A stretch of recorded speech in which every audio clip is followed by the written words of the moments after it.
Est-ce que vous savez, on parle souvent de la 3e heure, de la 6e heure et de la 9e heure. Moi, pendant longtemps, je n'ai rien compris à ces histoires d'heures. On est là un vendredi, la veille de sabbat, il y a 2000 ans à Jérusalem. Et il nous est parlé dans l'évangile de Marc, Marc 15, verset 42, mais tout le chapitre de Marc nous parle de la crucifixion. Et il est parlé de la 3e, de la 6e et de la 9e heure, parce que les Juifs à cette époque-là, les Hébreux à cette époque-là, partaient de la 6e heure. Ils partaient, la base du calcul des horaires dans la journée commençait à la 6e heure, au lever du soleil. Et quand il est parlé de la 3e heure, il est en fait 9 heures du matin. Quand il est parlé de la 6e heure, 6 et 6, 12, il est parlé de midi. Et quand il est parlé de la 9e heure, c'est 3 heures de l'après-midi, 15 heures de la journée. Et on voit qu'il nous est dit, le soir étant venu, le verset du haut, comme c'était la préparation du sabbat, c'est-à-dire la veille du sabbat, Marc 15, 42. Donc là, c'est ce qu'on appelle, ce que les catholiques appellent, notamment le vendredi saint, le jour de la crucifixion. Jésus a été crucifié un vendredi, la veille du sabbat. Donc il est là, vendredi, 9 heures du matin, il y a là cette crucifixion. Jésus-Christ qui donne sa vie, lui le Fils de Dieu, qui donne sa vie pour chacun d'entre nous. Il est 9 heures du matin, il y a le jugement avant. Il y a les coups de fouet également, mais 9 heures du matin, il est à Golgotha et il va être crucifié, ses mains, ses poignets vont être cloués, ses chevilles, ses pieds vont être plantés, crucifiés. Ils vont lui mettre une couronne d'épines sur la tête, ils vont mettre un écriteau au-dessus de la croix en disant « Celui-ci est le roi des Juifs ». Et alléluia, c'était bel et bien la réalité, celui-ci était le roi des Juifs. Il est 9 heures du matin et Marc, dans son évangile, va dire, chapitre 15, verset 25, c'était la 3e heure quand ils le crucifièrent. Il est 9 heures du matin. Un peu plus tard, à la 6e heure, donc 3 heures plus tard, aux alentours de midi, il nous est dit, Marc 15, 25, la 6e heure étant venue, il y eut des ténèbres sur toute la surface de la terre, sur toute la terre jusqu'à la 9e heure. Vous imaginez, il est midi, en plein, là où le soleil doit être à son zénith, et là il y a des ténèbres sur toute la surface de la terre. Vous imaginez, c'est comme s'il y avait une éclipse, mais cette éclipse-là, elle n'a pas duré 30 secondes, elle a duré 3 heures. De la 6e à la 9e heure, de midi à 3 heures de l'après-midi, il a fait nuit sur la surface de la terre, parce que le ciel était en train de pleurer, j'ai envie de dire, parce que le Fils de Dieu était en train de mourir et que les ténèbres étaient là. Les ténèbres pensaient à ce moment-là avoir gagné, mais c'est sans compter la 9e heure. Et là, il nous est dit, Marc 15, verset 34, et à la 9e heure, Jésus s'écria d'une voix forte, Eloi, Eloi, lama sabachthani, ce qui signifie « Père, Père, pourquoi m'as-tu abandonné ?» On connaît, mais Père, le Père, Dieu ne l'avait pas abandonné, mais Dieu s'était séparé momentanément de lui parce que Jésus, à ce moment-là, c'est pour ça que les ténèbres étaient là, la lumière n'était plus, parce que Jésus avait pris le péché du monde sur ses épaules et Dieu ne pouvait pas, même avec son Fils, ne pouvait pas cohabiter avec le péché. Et c'est pour ça que Christ a cru que le Père l'avait abandonné, mais c'était un temps particulier. Je pense le pire temps de l'humanité, les pires sensations pour le Christ qui est là, séparé de Dieu, qui est là, séparé même de ses proches, là, dans la souffrance, dans l'agonie. Et il est là, et il va dire, chapitre 15, verset 38, « Mais Jésus, ayant poussé un grand cri, il expira. » Là, c'est la mort du Fils de Dieu, de Jésus lui-même, qui va rendre l'âme, j'ai envie de dire, rendre son dernier souffle. Il est là, il est 3 heures de l'après-midi, il y a 2000 ans à Golgotha, et on voit également les conséquences. Je vous invite vraiment à relire, même en famille, ce midi, ce soir, le chapitre 15 de l'évangile de Marc, qui est merveilleux. Je n'ai pas pu tout résumer, mais à la 9e heure, au moment où Jésus va souffler une dernière fois, il va mourir, le voile va se déchirer. Alléluia. De haut en bas, alléluia, comme si ça vient de Dieu. Et c'est pour ça qu'à partir de ce moment-là, il y a eu quelque chose qui a commencé à se passer. La résurrection des saints. Il y en a qui vont sortir des tombes. La Bible nous dit que certains des saints qui sont morts en Christ sortent des tombes et sont venus en ville. Vous imaginez la scène. Il y a eu des tremblements de terre. Il y avait toujours les ténèbres là à la surface de la terre. Ça devait être un scénario apocalyptique. La Bible en parle. qu'il y a eu des tremblements de terre. Et là, vous imaginez, en plein jour, les ténèbres viennent, il se met à trembler, il y a des gens qui sortent des cimetières. C'est vraiment quelque chose de particulier, parce que ça annonçait quelque chose de glorieux. Mais à ce moment-là, c'est les ténèbres qui pensaient avoir gagné. À ce moment-là, j'ai envie de dire, c'est la plus grande défaite qui a engendré la plus grande des victoires. Alléluia, alléluia. Et on va lire Luc 24, maintenant on va décortiquer le 24e chapitre de l'évangile de Luc. Ce visuel-là, je pourrais vous l'envoyer sur le groupe WhatsApp de l'église, mais je crois que c'est important de connaître aussi les péripéties et les moments, les heures même de notre Seigneur, du moment clé, de l'élément, je veux dire, le plus important de l'évangile, de la parole de Dieu et de l'histoire de l'humanité. Je n'ai pas peur de le dire. La croix, c'est ce qu'il y a de plus beau, c'est ce qu'il y a de plus grand. Dans les livres d'histoire, on devrait parler exclusivement, j'ai envie de dire, que de ça, premièrement, parce que c'est ce qui a tout changé. Alléluia. C'est ce qui a déchiré le voile qui nous tenait séparés de Dieu, de la présence de Dieu à cause de notre péché. On lit dans Luc 24, verset 1. Ça va, vous êtes toujours là? Alléluia. Ça ne vous dérange pas que je sois assis? On est bien, ça fait un peu, toute proportion gardée, mais enseignement des apôtres et tout, qui étaient là, à l'aéropage et qui... Alléluia, on le lit ensemble. Il est vraiment magnifique. Et c'est les femmes, en fait, qui vont, le premier jour de la semaine, qui vont aller voir à la tombe. Il est merveilleux, ce texte. Luc 24, verset 1. Le premier jour de la semaine, elles se rendirent au sépulcre de grand matin, portant les aromates qu'elles avaient préparés. Elles trouvèrent que la pierre avait été roulée de devant le sépulcre, la pierre du tombeau. Et étant entrées, elles ne trouvèrent pas le corps de Jésus, du Seigneur Jésus. Comme elles ne savaient que penser de cela, voici 2 hommes leur apparurent en habits resplendissants, c'étaient des anges. Saisis de frayeur, elles baissèrent le visage contre terre, mais ils leur dirent: pourquoi cherchez-vous, alléluia, parmi les morts celui qui est vivant? Il n'est point ici, mais il est ressuscité. Souvenez-vous de quelle manière il vous a parlé lorsqu'il était encore en Galilée et qu'il disait: il faut que le Fils de l'homme soit livré entre les mains des pécheurs, qu'il soit crucifié et qu'il ressuscite le 3e jour. Et elles se souvinrent des paroles de Jésus. À leur retour du sépulcre, elles annoncèrent toutes ces choses aux 11 et à tous les autres. Celles qui dirent ces choses aux apôtres étaient Marie de Magdala, Jeanne, Marie, mère de Jacques, et les autres qui étaient avec elle.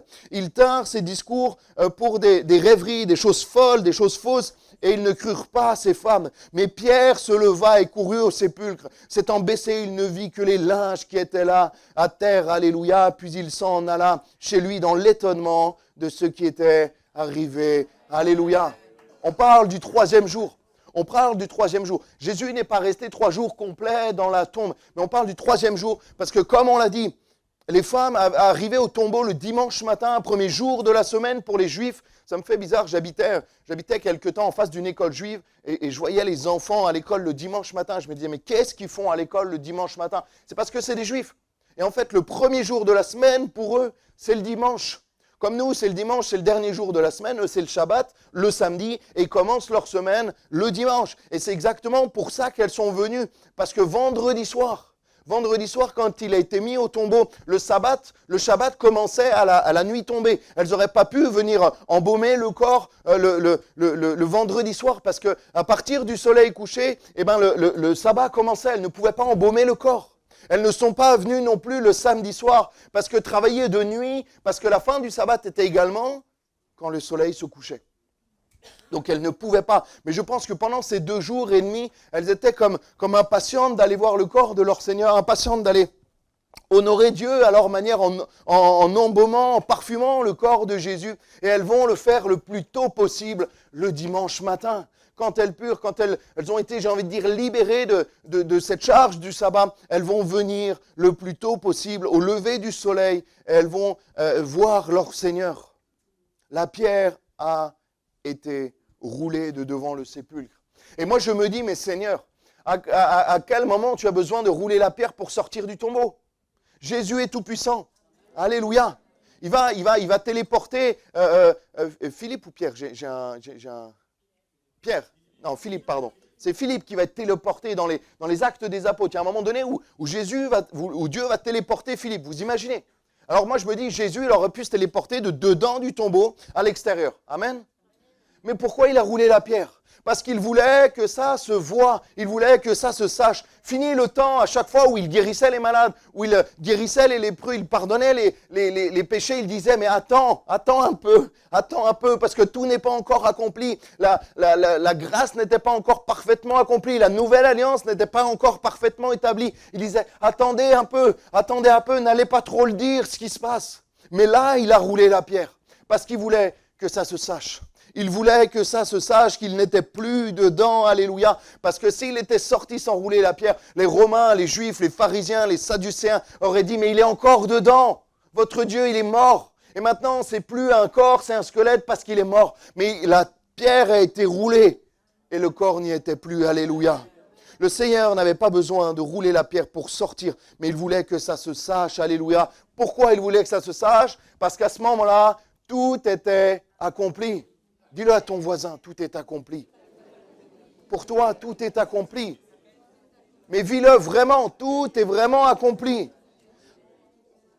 Étant entrées, elles ne trouvèrent pas le corps du Seigneur Jésus. Tellement d'endroits, tellement de personnes rentrent dans tellement d'églises, tellement de lieux de pèlerinage, d'endroits même dans la nature, dits un peu spirituels, et ne trouvent rien, ne trouvent pas Jésus, ne trouvent pas Dieu, mais cherchent de tout leur cœur. J'ai vu un reportage cette semaine, un monsieur qui allait à une source qui, suivant des concepts et des préceptes, des légendes, était miraculeuse. Il buvait un verre chaque jour, chaque semaine pour lui porter chance et ça ne marchait pas. Mais il disait, mais on essaye, on s'accroche à quelque chose. Il y a tellement de personnes qui cherchent Dieu dans tellement d'endroits, mais qu'ils ne le trouvent pas. Parce que Dieu n'est plus dans un endroit. Dieu n'est plus dans un tombeau à Jérusalem, en Israël. Dieu est partout au travers du Saint-Esprit. Alléluia.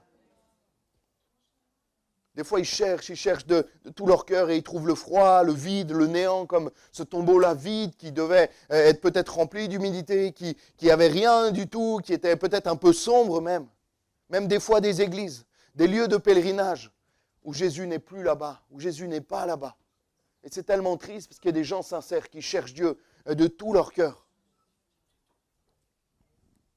Il nous est dit au verset d'après, un autre verset, le verset 6, la fin du verset 6, souvenez-vous de quelle manière il vous a parlé, c'est les anges. Ce qui est merveilleux avec les anges, c'est ce qu'on appelle, il y a différents types de, les archanges, les séraphins, les anges messagers. Et là, il est question d'anges messagers qui étaient déjà venus annoncer la naissance de Jésus il y a 33 ans. En fait, ces anges-là, ils sont juste, j'ai envie de dire, des anges de bonnes nouvelles. Ils sont là pour annoncer la vie, alléluia. Ils sont là pour dire, Jésus, un sauveur vous est né. Marie, dans 1 an, tu enfanteras. Et cet enfant sera un enfant particulier. Il ne sera pas complètement à toi parce qu'il aura une mission plus grande que toi. Le salut des hommes. Et là, ils reviennent et ils disent, mais celui que vous cherchez, il n'est pas mort, il est vivant. Il n'est pas mort, il est vivant. Et nous sommes appelés à être des anges messagers, j'ai envie de dire, pour annoncer que Jésus n'est pas mort, mais qu'il est vivant. Alléluia. Et je vous le dis de tout mon cœur. On doit aller annoncer la bonne nouvelle de l'Évangile. Et vous verrez pendant les annonces, tous ceux qui ont dit Amen, j'aurai besoin de vous, parce que c'est bien de témoigner aux chrétiens, mais ce n'est pas les chrétiens qui ont besoin de ton témoignage, c'est ceux qui sont dehors. Avant de vouloir témoigner à l'église, témoigne autour de toi. Parce qu'il y en a plein qui ont besoin de ton témoignage. Yanis Gauthier, hier, nous encourageait. Quand Dieu l'a utilisé puissamment au départ, je reprends ce qu'il a dit, Dieu lui a dit d'écrire un livre de témoignages, il l'a offert à son église, tout le monde se réjouissait, son pasteur l'encourageait et tout. Et Dieu lui a dit, mais maintenant c'est aux inconvertis que tu dois donner ton livre, c'est sur ton lieu de travail. Et là, c'était plus dur. Là, c'était plus dur, parce que c'était un braqueur de banque, c'était un voleur, et voilà. Et là, il avait un rang à tenir. Mais Dieu n'a pas tenu son rang pour venir pour nous, pour chacun d'entre nous sur la terre. Et Dieu nous invite à être des anges messagers de la bonne nouvelle de l'Évangile. Alléluia. Souvenez-vous de quelle manière il vous a parlé. C'est les anges qui disent ça. Lorsqu'il était encore en Galilée et qu'il disait « Il faut que le Fils de l'homme soit livré entre les mains des pécheurs, qu'il soit crucifié, qu'il ressuscite le 3e jour. » Et elles se souvinrent des paroles de Jésus. Est-ce que tu te souviens des paroles de Jésus? Est-ce que tu te souviens vraiment des paroles de Jésus? Parce que là, les femmes, elles ne se souvenaient pas. Les disciples non plus, qui étaient là-bas en train de pleurer dans cette maison. Ils ne se souvenaient pas des promesses de Dieu.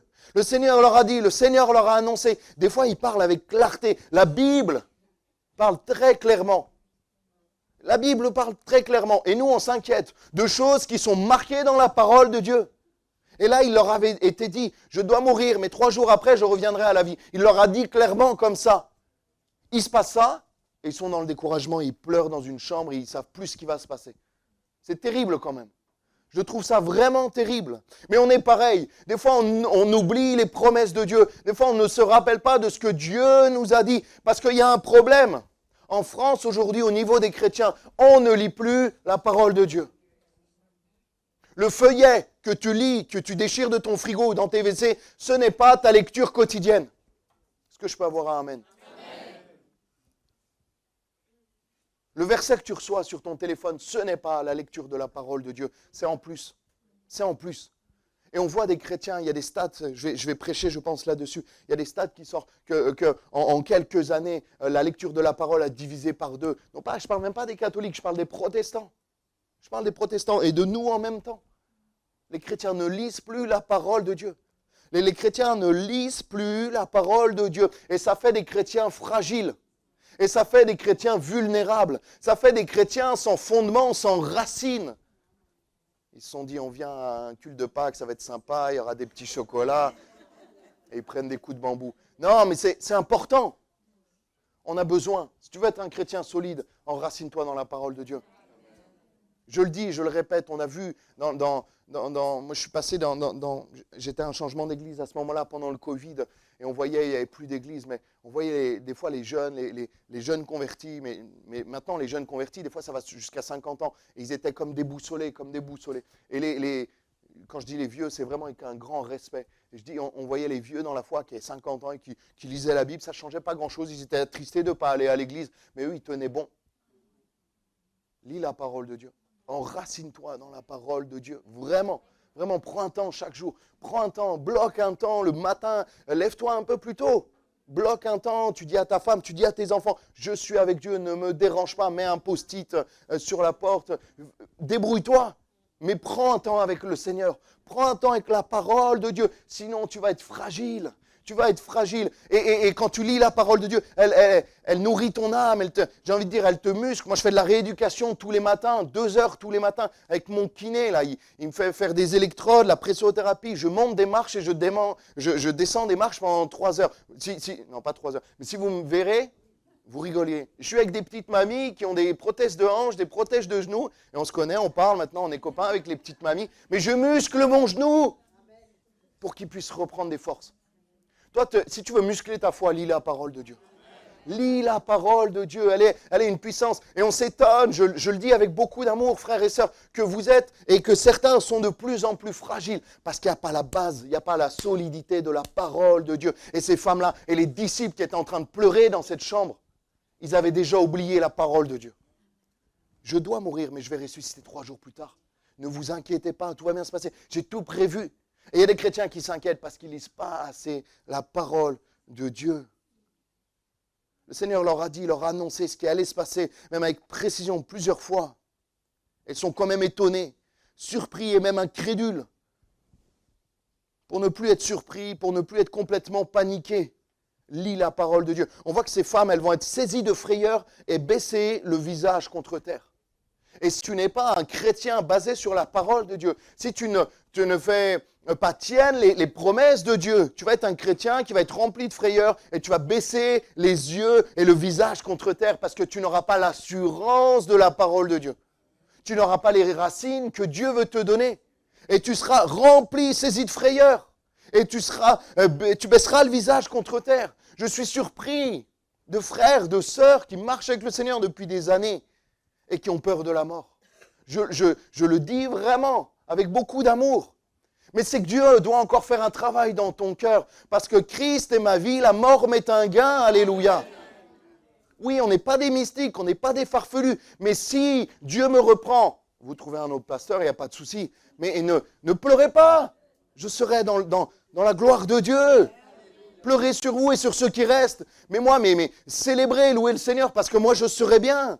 C'est pour ça que les frères, les sœurs, les prochains qui vont rejoindre le Seigneur, on ne vous pleurera pas. Parce que vous serez dans le ciel de gloire, alléluia. On vous enviera parce que vous serez avec le Seigneur Jésus.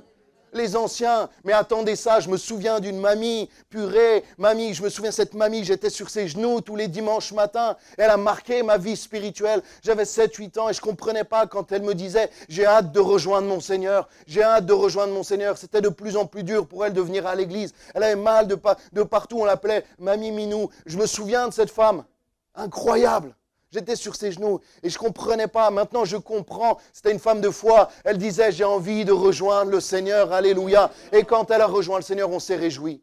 On s'est réjouis parce qu'elle était dans la gloire de Dieu. Christ est ma vie, la mort m'est un gain. Et c'est pour ça que ces femmes et que ces hommes ont été surpris parce qu'ils n'ont pas compris. Ils croyaient que c'était la fin de toute chose. Ah, certains des disciples vont dire, mais tout commençait à aller bien. Même, on va prendre le texte d'après. Certains qui marchaient, les disciples d'Emmaüs, ils marchaient avec Jésus. Mais pourtant, on croyait que c'était lui qui allait nous sauver. Ils sont complètement déboussolés. Mais la fin engendre la vie en Jésus-Christ. Et le début de toute chose. Et la fin, quand tu n'as pas Jésus, tu fais bien de t'inquiéter. Tu fais bien d'être saisi de frayeur. Tu fais bien de mettre ton visage contre terre si tu n'as pas Jésus. Parce que sans Jésus, tu fais bien d'avoir peur de la mort. Parce que la mort est effrayante. Parce que c'est la mort éternelle et c'est la mort en enfer. Mais si tu as Jésus, c'est la joie, c'est la paix, c'est la fin des souffrances en Jésus-Christ. Alléluia. Et Jésus veut mettre cette assurance dans ton cœur ce matin. Alléluia. Amen, je vous avais dit que j'étais enfant. Osée 4, verset 6. Tu veux me passer la bouteille d'eau, on t'a mis, s'il te plaît, Juan. Osée 4, verset 6. Merci, mon frère. Mon peuple est détruit parce qu'il manque de... Et ça a fait des ravages, le manque de connaissances dans nos églises, dans la parole de Dieu. Ève a péché. L'homme a péché à cause d'un manque de connaissances. Elle ne se souvenait pas de ce que Dieu lui avait dit, ou ce que son mari lui a dit, ou aurait dû lui dire en tout cas. Et un manque de connaissances nous amène à chuter, nous amène à pécher. Et nous maintient dans la peur, parce qu'on va commencer à croire les mensonges de l'ennemi.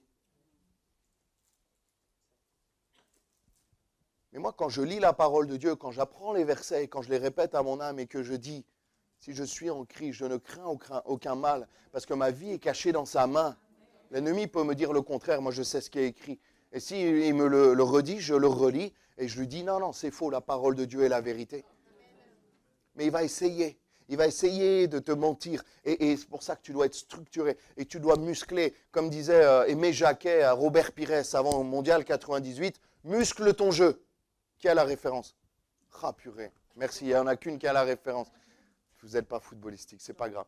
Il va lui dire muscle ton jeu, parce que sinon tu vas au-devant de grandes déconvenues. Muscle ta foi. Muscle ta foi. Sinon c'est un danger pour toi. Si tu n'es pas musclé, si tu n'es pas enraciné dans la parole de Dieu, tu vas avoir peur. Tu vas être fragile, tu vas être envoyé à tout vent de doctrine et tu vas croire tout ce qu'on te dit. Il y a un pasteur qui va se lever et qui va dire maintenant, pour être sauvé, il faut faire le tour de l'Ariane sur les genoux 3 fois et tu vas être sauvé. Moi, j'aurais du mal. Mais si tu es enraciné dans la parole, tu vas dire arrête d'être bizarre et repens-toi de cette mauvaise doctrine parce que tu vas aller droit en enfer. C'est pas ce qui est dit dans la parole de Dieu. Celui qui croit et qui sera baptisé sera sauvé. Alléluia. Moi, je crois, je suis baptisé, donc je suis sauvé. Gloire à Dieu. Mais si tu ne sais pas, tu vas dire, ah oui, ah bon? Ah ouais, on va le faire. Pourquoi chercher parmi les morts celui qui est vivant? Il n'est point ici, mais il est ressuscité. Jésus-Christ est vivant. Jésus-Christ est vivant. Alléluia. Jésus-Christ est vivant. Est-ce que vous le réalisez ce matin? Il est vivant. Pourquoi chercher parmi les morts celui qui est vivant? Il vit. Il n'est plus ici. Il n'est plus dans le tombeau. Parce que la mort n'a pas pu le retenir. La place de Jésus, ce n'est pas dans les ténèbres, ce n'est pas dans le tombeau. Mais il est vivant, il est retourné à la droite de Dieu. Alléluia. Et il règne pour l'éternité. Il est ressuscité le premier jour de la semaine. Il est ressuscité un dimanche, 3 jours après. Non pas le deuxième jour, le jour du sabbat, il aurait pu, ça aurait fait un clin d'œil aux Juifs. Non, il aurait pu, mais le 3e jour, pour quelque chose de nouveau, parce qu'il veut faire toute chose nouvelle, alléluia, il veut faire une nouvelle alliance. C'est pour ça qu'il veut commencer, j'ai envie de dire, une nouvelle semaine avec toi. Il veut commencer une nouvelle ère avec toi, un nouveau temps, une nouvelle saison avec toi dans ta vie, avec de nouvelles choses. Une nouvelle alliance, non plus uniquement avec les Juifs, mais avec tous les hommes. Recommencer la semaine, recommencer quelque chose de ta vie, recommencer ta vie entière avec Jésus. Alléluia. Le 14e jour du mois de Nissan, le premier mois de l'année, les Juifs ont deux calendriers. Ils ont un calendrier rituel, spirituel, et ils ont un calendrier civique. Et le premier mois du calendrier spirituel, c'est le mois de Nissan, ça dépend comment on le dit. C'est le premier mois du calendrier sacré chez les Juifs. Et ce calendrier, ce premier mois, il symbolise le printemps. La floraison, les arbres, les oiseaux qui reviennent, les animaux qui sortent. Vous, ça vous parle un peu moins à Nice. Mais quand on vient de la montagne, quand on a eu 1 mètre, 2 mètres de neige tout l'hiver pendant 4 mois, et que tout le monde, et voilà, il y a un silence, il n'y a plus d'oiseaux, parce que les oiseaux ont migré. Les plantes, nous on les attache pour qu'elles ne soient pas broyées par la neige, pour que ça ne détruise pas les arbustes. Je me souviens, à l'automne, je mettais de la ficelle autour des arbres, des buissons de mon papa et autour du chalet pour que la neige ne vienne pas tout détruire. Les marmottes, les animaux vont hiberner. Les animaux font des réserves et se mettent au coin sous un arbre la plupart du temps de l'hiver pour vivre sur les réserves, sur le gras qu'ils ont accumulé pour pouvoir passer l'hiver. L'hiver, symboliquement, spirituellement, c'est la mort. C'est la mort. Les oiseaux migrent, ils partent. Il n'y a plus, même les arbres, il n'y a plus de fleurs, il n'y a plus d'épines, ils perdent leurs épines, ils perdent leur feuillage. C'est la mort. Mais au jour du printemps, alléluia, et on le voit, il y a des fleurs en face. On le voit, moi je le vois dans mon boulevard, les feuilles commencent à revenir, les oiseaux chantent. J'étais dans mon bureau, j'entendais les frères et sœurs qui priaient, ça priait ce matin. Hein, ça priait. Hein. Et j'entendais un oiseau qui chantait aussi. Parce que le printemps, c'est ça, alléluia. Le soleil revient. La vie revient après ce temps de mort spirituelle, j'ai envie de dire, qu'était l'hiver. Les oiseaux et les animaux sortent d'hibernation et la vie revient après la mort. On commence à mettre des fleurs, on commence à planter des fleurs. Et Jésus veut mettre la vie dans ta vie. Il veut changer la mort que tu as en vie et en vie abondante. Alléluia. Elles allèrent annoncer toutes ces choses aux 11 et à tous les autres. Alléluia. Le message de la croix doit se partager, se propager autour de nous. Quand c'est que la dernière fois que tu as parlé du Seigneur Jésus autour de toi? Vraiment, réponds dans ton cœur, mais quand c'est que la dernière fois que tu as parlé du Seigneur Jésus autour de toi? Je me le dis à moi-même. Là, je suis content, il y a les infirmières qui viennent tous les matins. Je mets de la louange. À fond. On s'entend à peine. Il y en a une, elle n'a pas trop remarqué le premier jour. Le deuxième jour, c'était une autre. Elle me dit, c'est sympa ça. Je dis, ouais, c'est de la louange. Je suis chrétien. C'est trop bien. Elle me dit, ouais, c'est joli. Ben, on loue Dieu, on célèbre le Seigneur. Et après, on a pu parler du Seigneur. Gloire à Dieu. J'ai pu parler à mon kiné, j'ai pu parler à mon chirurgien. Mais quand c'est que la dernière fois, tu as parlé du Seigneur Jésus autour de toi? Je vous dis ça, mais en ce moment, je suis un bon élève, mais souvent, je ne suis pas un bon élève. Vraiment. Je ne me glorifie pas de ça. Mais on doit parler du message de la croix, partager. Je suis attristé, je le dis de tout mon cœur en tant que cœur de pasteur, quand hier, on était 5,5 à Bible Impact. Oui, on a tous des programmes, je sais que les semaines sont chargées, les week-ends aussi, et je ne charge personne. Vous avez des obligations, les familles, je le sais, certains travaillent, il n'y a pas de souci. Mais l'annonce de l'Évangile, c'est pas simple et c'est jamais simple de sortir de sa zone de confort. Et je le dis avec beaucoup d'amour, mais moi aussi c'est un défi. Bon, hier, j'ai pas pu marcher beaucoup, mais c'est un défi pour moi d'évangéliser dans les rues. Et samedi prochain, samedi matin, on va aller prêcher, on va aller chanter dans les rues. On va être 6, on va être 3, il y aura Eba, Gabi et moi au moins. Mais je crois que c'est le travail de l'Église. Je crois que c'est le travail de l'Église. Et moi, je vous avoue que humainement, je n'aime pas évangéliser dans les rues. Je transpire jamais. Mais quand je reviens de l'évangélisation, je mets mon t-shirt au sale. Vraiment, vraiment. Mais je sens comme une paix après qui m'envahit et je sens que j'ai fait ce qui réjouit le cœur de Dieu. Non pas par obligation comme les témoins de Jéhovah, mais par amour, alléluia. Et on veut sauver le plus grand nombre parce que l'Ariane a besoin de nous. C'est bien de témoigner. Les frères et sœurs, souvent vous me demandez, je veux témoigner à l'église. Témoigne dehors. Témoigne dans ta famille, dans tes collègues de travail. Dieu t'a béni. Tu témoignes à l'église, tu essayes de convaincre des convaincus et tu n'en as parlé à personne autour de toi. Ça va? On continue? Il a vaincu la mort. On continue le texte de Luc 24 à partir du verset 13. Et là, c'est les disciples d'Emmaüs. J'ai envie de me mettre debout et de bouger. Et voici ce même jour, 2 disciples allaient à un village nommé Emmaüs, éloigné de Jérusalem, de 60 stades. Et ils s'entretenaient de tout ce qu'il s'était passé. Pendant qu'ils parlaient et discutaient, Jésus s'approcha et fit route avec eux. Mais leurs yeux étaient empêchés de le reconnaître. Il leur dit, « De quoi vous entretenez-vous en marchant pour que vous soyez tout tristes ?» L'un d'eux, nommé Cléopas, lui répondit, « Mais t'es le seul qui séjourne à Jérusalem et qui ne sait pas ce qui s'est passé ces derniers jours ?» Quoi leur dit-il? Ils leur répondirent, « Ce qui est arrivé au sujet de Jésus de Nazareth, qui est un prophète puissant en œuvre et en parole devant Dieu et devant tout le peuple, et comment les principaux sacrificateurs et nos magistrats l'ont livré pour le faire condamner à mort et l'ont crucifié. Nous espérions que ce serait lui qui délivrerait Israël. Mais avec tout cela, voici le 3e jour que ces choses se sont passées. Et il est vrai que quelques femmes d'entre nous en sont fort étonnées. C'est un rendu de grand matin au sépulcre.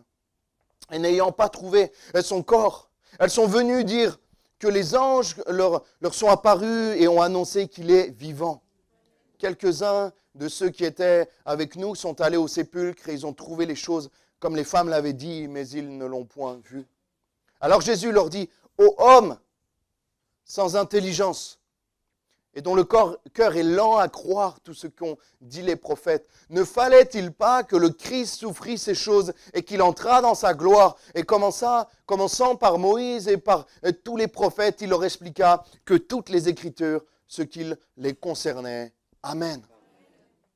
Alléluia.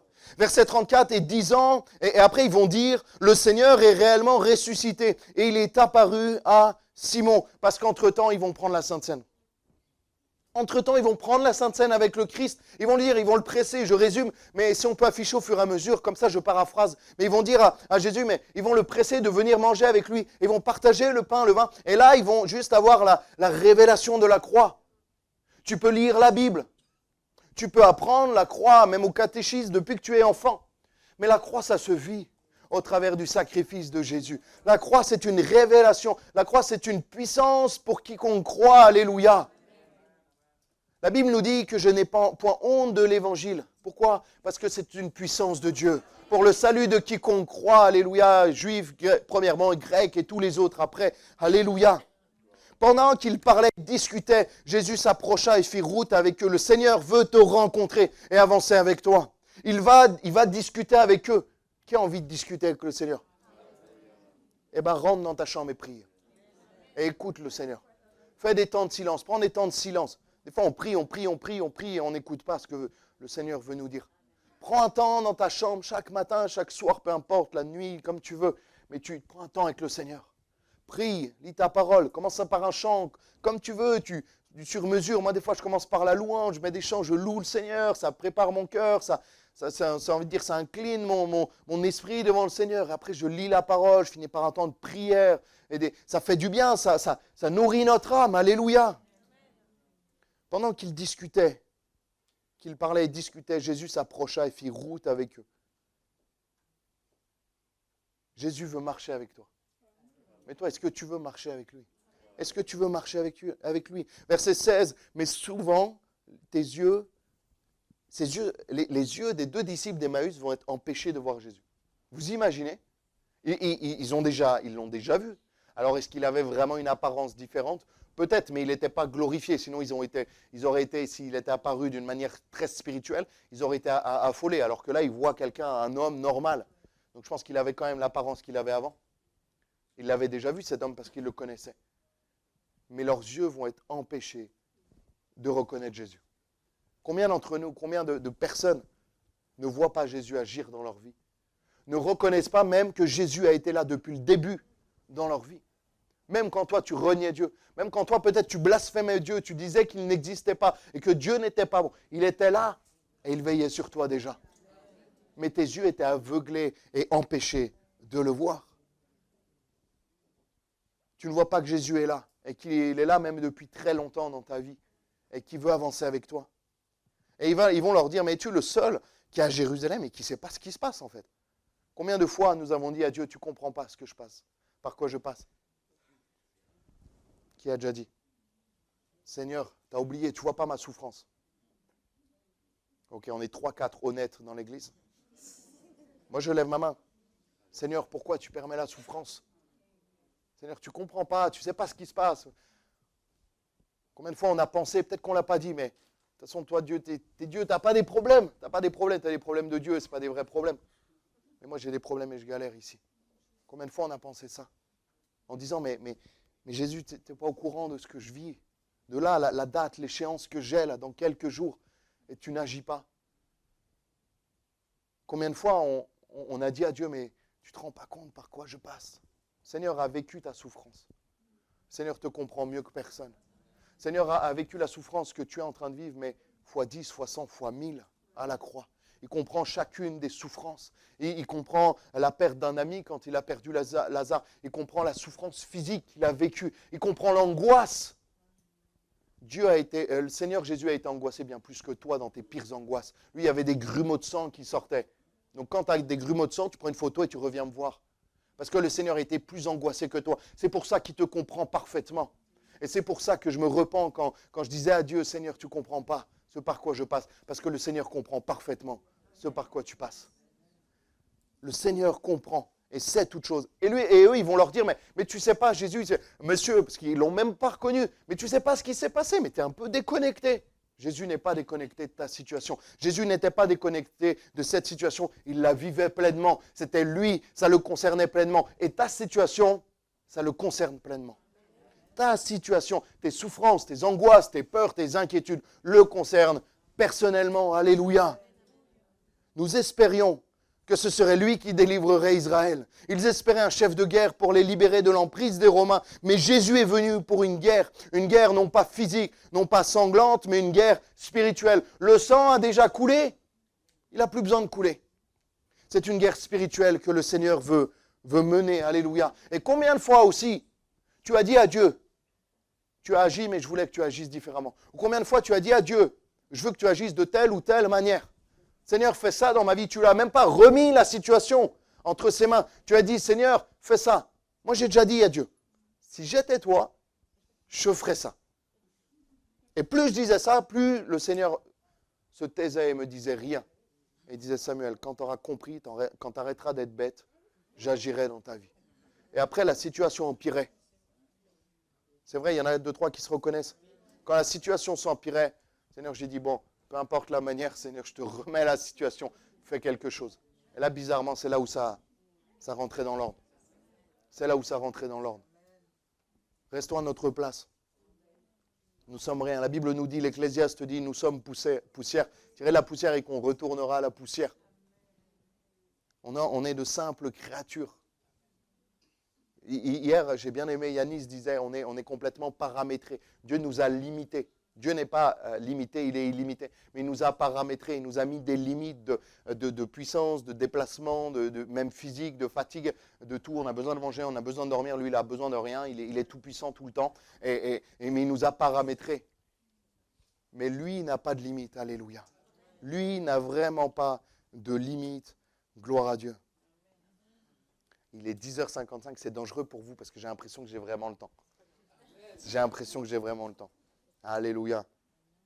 Il est vrai que quelques femmes d'entre nous ont été fortement, nous ont fort étonnés, s'étant rendues de grand matin au sépulcre. Vous sentez comment ils le disent ou pas? Il est vrai que quelques femmes, ils ne le croient pas du tout en fait.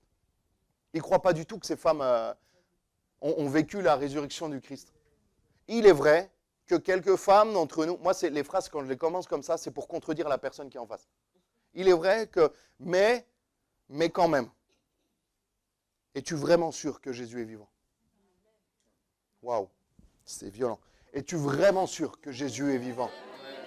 Est-ce que vraiment tu es sûr ou tu te dis, mais vraiment il y a 2000 ans, j'y étais pas vraiment. Moi, le tombeau vide, je ne l'ai pas vu, je ne suis jamais allé à Jérusalem. Je suis né en 94, donc tu vois, l'an 0, ça remonte. Je ne sais pas ce qui s'est passé. Mais est-ce que tu crois vraiment que Jésus est ressuscité le 3e jour?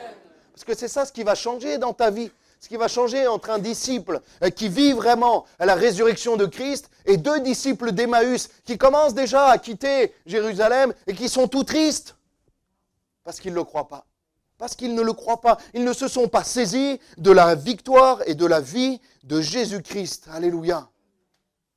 Ou tes yeux sont peut-être empêchés de le voir.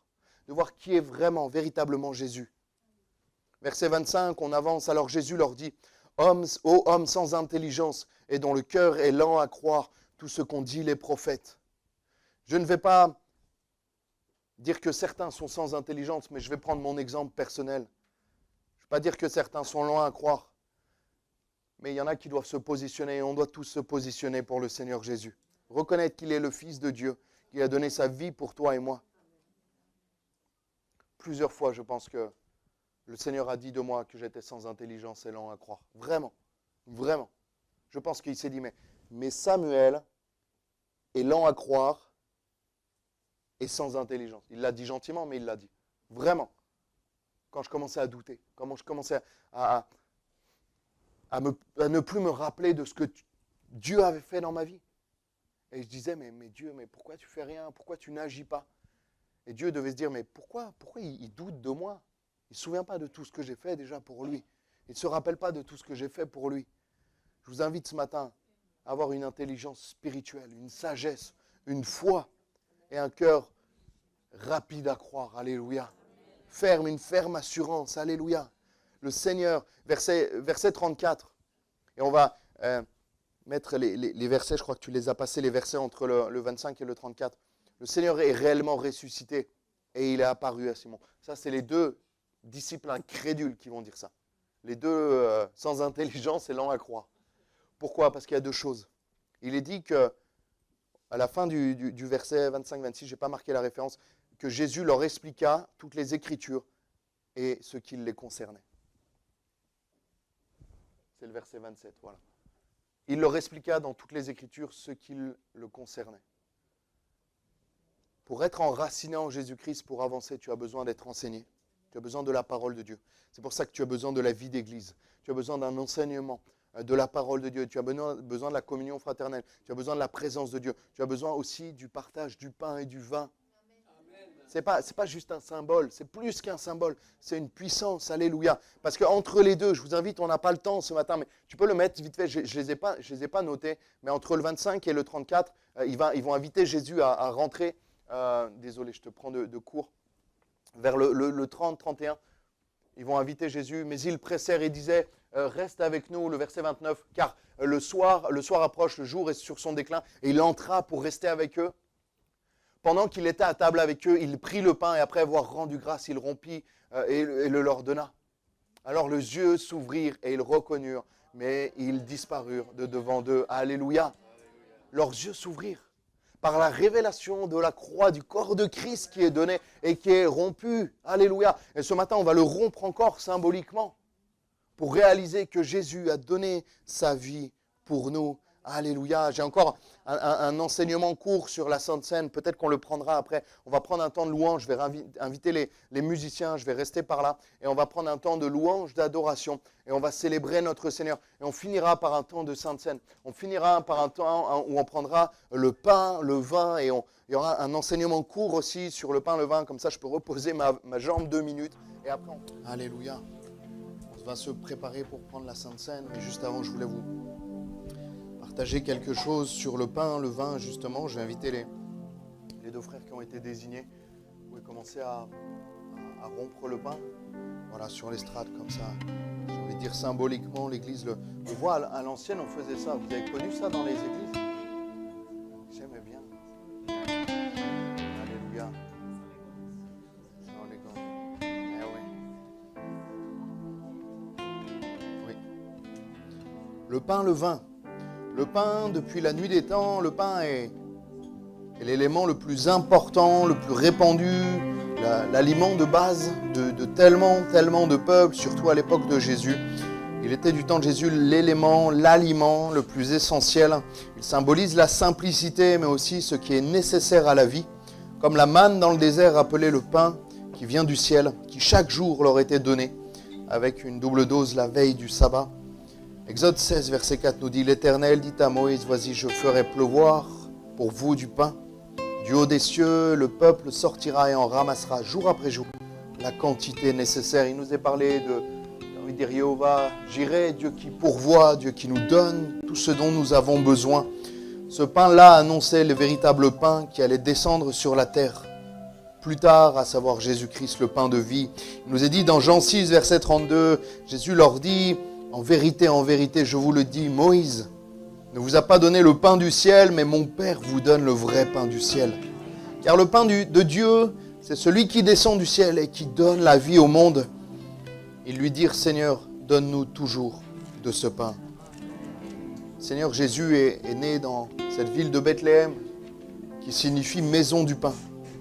Il est venu pour donner la vie et la vie en abondance, être le pain de vie, lui. Et j'ai envie de dire être rompu comme les frères sont en train de rompre ce pain derrière nous. Jean 6, verset 46. En vérité, je vous le dis, celui qui croit en moi a la vie éternelle. Je suis le pain de vie. Vos pères ont mangé de la manne dans le désert et ils sont morts. C'est ici le pain qui descend du ciel, afin que celui qui en mange ne meure pas. Je suis le pain vivant, il répète cela, qui est descendu du ciel. Si quelqu'un mange de ce pain, il vivra éternellement. Et le pain que je donnerai, c'est ma chair, que je donnerai pour la vie du monde. Alléluia. On sait que ce pain n'a aucun pouvoir. Ce pain est un simple pain qu'on a acheté ce matin à la boulangerie. On sait qu'il symbolise la toute-puissance de Dieu et le sacrifice de Jésus. Nous ne croyons pas à la transsubstantiation, au fait que le corps de Christ est véritablement ce bout de pain. Et nous savons que c'est un symbole. Parce que Christ, maintenant, est à la droite de Dieu. Alléluia.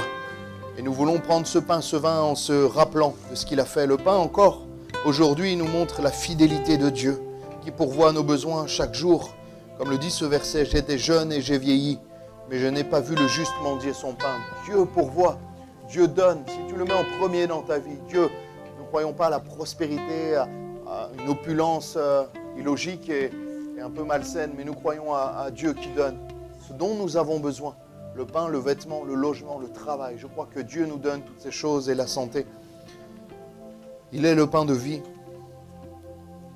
Et le vin symbolise également, aussi versé dans le verre, le vin symbolise la joie. Le vin remplace le sang. Le sang a coulé. Le sang, c'est la souffrance. Et le vin, c'est la joie. Il n'a plus besoin de sang parce que la joie a remplacé la tristesse. Psaume 104, verset 15, le vin qui réjouit le cœur de l'homme et fait plus que l'huile resplendir son visage, et le pain qui soutient le cœur de l'homme. Le vin remplace le sang des sacrifices. Le sacrifice parfait a été fait. Plus besoin de sang, nous pouvons être dans la joie du vin, parce que Christ a donné sa vie pour nous. Le sang n'a plus besoin de couler. La souffrance n'est plus, la mort non plus, mais la réjouissance en Jésus. La Pâque, c'est aussi la réjouissance de la victoire de Jésus-Christ. Nous savons, il est mort le vendredi, mais il est ressuscité le dimanche. Alléluia. Colossiens 2,15, c'est aussi par la Pâque que Jésus est mort mais ressuscité et qu'il a vaincu les puissances des ténèbres. Colossiens 2,15, il a dépouillé. Alléluia. Les dominations et les autorités, les a livrées publiquement en spectacle, en triomphant d'elles par la croix. Il a battu les puissances du mal qui faisaient la guerre à mon âme. Alléluia. Le sang sur ta vie pour la Pâque. Est-ce que tu as le sang de Jésus sur ta vie? Est-ce que tu as le sang de Jésus comme les Hébreux faisaient ça avant de partir? Ils ont mis sur les linteaux, sur les poteaux, sur les côtés, sur leur maison, sur la porte d'entrée. Est-ce que tu as le sang de Christ sur ta vie, sur l'entrée de ta vie, pour être protégé sous la protection de Christ? Rentrons dans la joie du Seigneur. Rentrons vraiment dans la joie du Seigneur, car tout est accompli.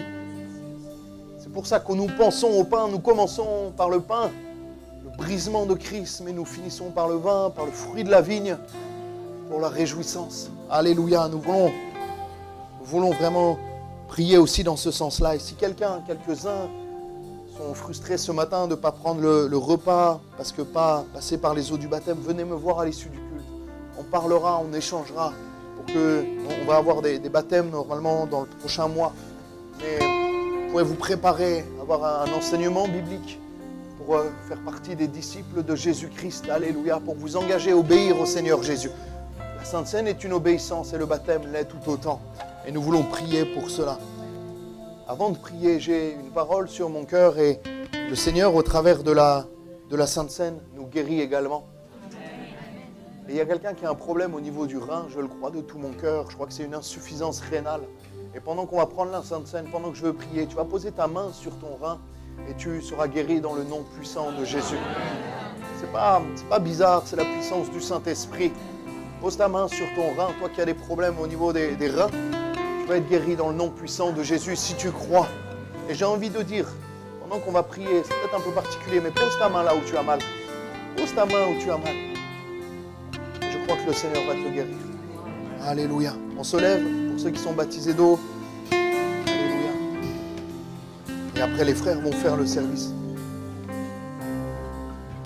Seigneur, merci pour ce pain, ce vin. Merci pour ton sacrifice à la croix. Merci pour qui tu es. Merci parce que tu guéris encore ce matin. Merci pour ce salut, Seigneur, de la croix. Et comme si cela n'était pas assez grand, pas suffisant, Seigneur, tu nous donnes encore tellement déjà ici-bas. Tu nous guéris de nos infirmités. Tu nous donnes ta paix, tu nous donnes ton amour, ta consolation. Bien sûr que le plus grand cadeau de la croix, c'est la vie éternelle en Jésus. Mais il y a plein d'autres cadeaux qui sont tellement grands aussi, Seigneur. Merci pour la guérison, pour la restauration, Seigneur, de nos pensées. Tu chasses la dépression, tu enlèves les angoisses et les cauchemars. Tu enlèves les douleurs, Seigneur. Et tu bénis cette personne de son rein, Seigneur, ce matin. Tu renouvelles qu'il ou elle est un rein, Seigneur, complètement fonctionnable. Dans le nom puissant de Jésus, je t'ai prié. Je te demande de poser ta main. Je te remercie, Seigneur. Alléluia, on va continuer. La louange, l'adoration. On chamboule un peu. Dès que vous avez le pain, le vin, vous prenez le temps, vous le prenez quand vous voulez. Et vous vous examinez, vous demandez pardon au Seigneur si vous avez besoin. Et vous prenez le pain, le vin et on continue de le louer, l'adorer. Alléluia.